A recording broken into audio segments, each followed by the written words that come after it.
screencast, we'll talk about the relationship between two categorical variables.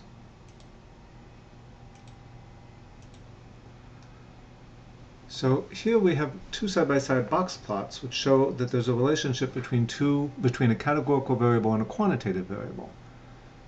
We have reading scores for public school students over here on the left and reading scores for private school students over here on the right, and it looks like there's a real difference. It looks like the private school students have slightly higher reading scores.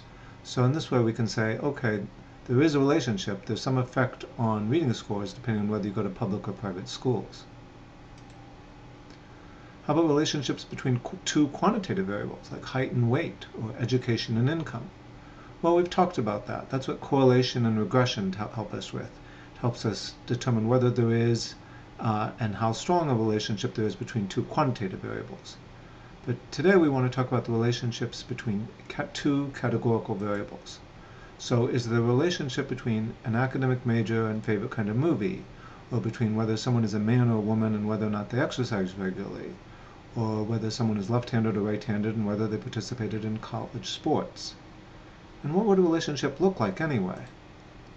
Well, the answer to this question is with two-way tables. And let's consider this question. Is there a relationship between someone's general level of health and whether or not they've exercised in the last month? We kind of expect that there's a relationship, but that's why we have data to answer questions like this. So from our health software, from our health data, survey of 1,000 U.S. adults, we find this through filtering. There were 197 people who had exercised in the last month and who were in excellent health, and only 44 who had not exercised and who were in excellent health. And if you make pie charts for those people who have exercised and have not exercised, well, those pie charts are not identical. It looks like the ones who have exercised, their excellent and very good health is a significantly larger portion of the pie. So the picture suggests that there is a relationship, as we'd expect, between whether or not you've exercised in the last month and your level of health. If we look at totals, we see that there were 767 total people who had exercised in the last month, and 197 of those were in excellent health, compared to 233 and 44. Now, the raw numbers are kind of hard to look at and say, okay, there's a relationship, there's not a relationship, because sure, there are a lot more people in the exercise category who are in excellent health, but there's just a lot more people in that category overall.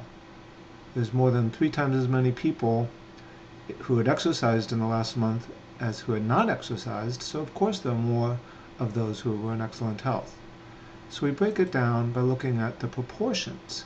We take each row and say, what proportion of the row is it?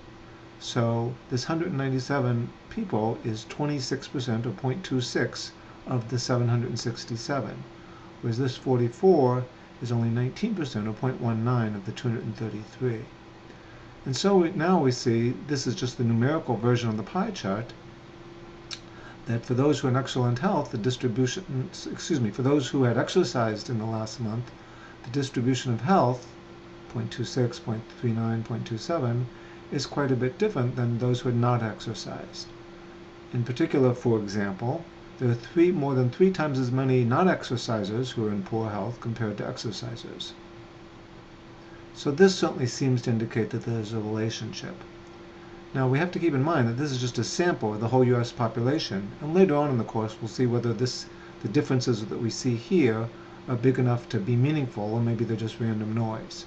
But for right now we can say, okay, yes, it looks like there's a relationship because these 2 rows of the table are not the same. Another question we ask, and we'll need this later in the course, is if there were no relationship, how many would you expect in each cell? And the answer turns out to be the total, the column total times the row total over the grand total. That's kind of confusing, so let's sort of see what's going on here.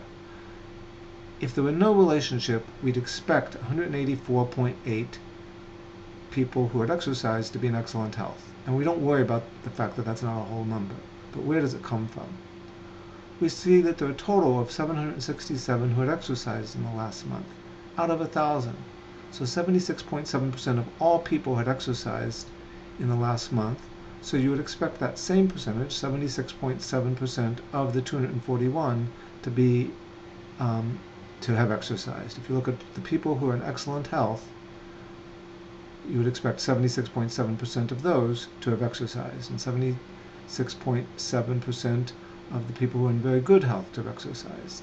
And that's where these numbers come from.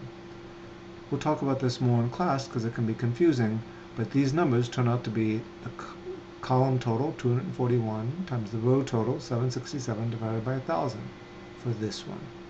And the column total, 354, times the row total, 233, divided by 1,000 for this one. That's where the 82.5 came from. So again, by comparing these numbers, what we'd expect, to these numbers, sure looks like those differences are real. By the way, we can look at the same data another way. If we make our proportions this way, of those who had exercised, of those in excellent health, 82% had exercised in the last month. Those who were in poor health, only 47%. So again, we see a difference. Okay, now you try it. Look at the relationship between health and smoking, or between health and gender, using the same data. So this is a quick introduction to two-way tables, a way of determining if there is a relationship between two categorical variables.